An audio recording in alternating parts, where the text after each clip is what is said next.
Il-Partit Laburista fil-Gvern se jkun qed jibda proċess biex it-tagħlim ibbażat fuq ix-xogħol jiġi rikonoxxut fil-liġijiet tax-xogħol ta' pajjiżna. Dan saħħu l-Prim Ministru u l-mexxej Laburista Robert Abela waqt żjara li għamel fl-Emkast Fraħal ġdid fejn irrikonoxxa li ħafna żgħażagħ jagħmlu internships jew traineeships waqt jew wara l-kors edukattiv tagħhom iżda ma jitħallsux għalih. Li se nkun qed inħabbar laqgħet hawnhekk issa ħanħabbarha magħkom.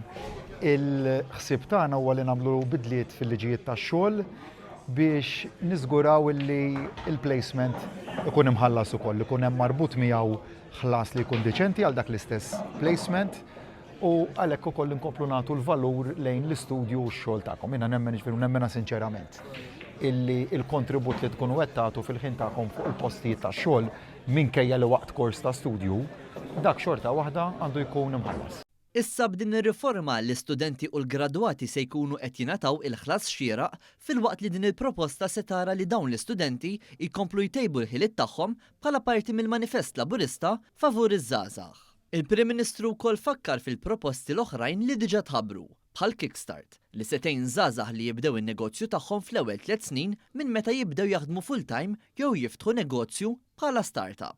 Huwa wkoll semma kif wara l-inizjattiva Intrapriża 16 għamlitha possibbli biex żgħażagħ ta' bejn is-16 u 18-il sena jwaqfu l-ewwel negozju tagħhom, issa l-Partit Laburista se jkun qed jara li jvara programm ta' mentorship bis-sem ta' imprendituri lokali biex jkollhom l-għarfien meħtieġ biex jibnu in-negozji tagħhom.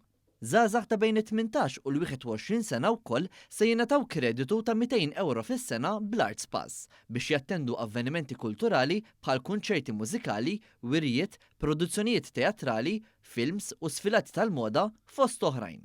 Filwaqt li l-iskema Youth Fitness Support se tiġi estiża għall attivitajiet fiżiċi oħrajn minn barra isħubija b'xejn f'ġim għal 6 xhur. Hawnhekk, Dr. Abela rimarka wkoll li l-proposta l-ġdida My First Home ukoll se tara li gvern ġdid Laburista jislef bla interessi sa 25% tal-valur tal-proprjetà lil first time buyers.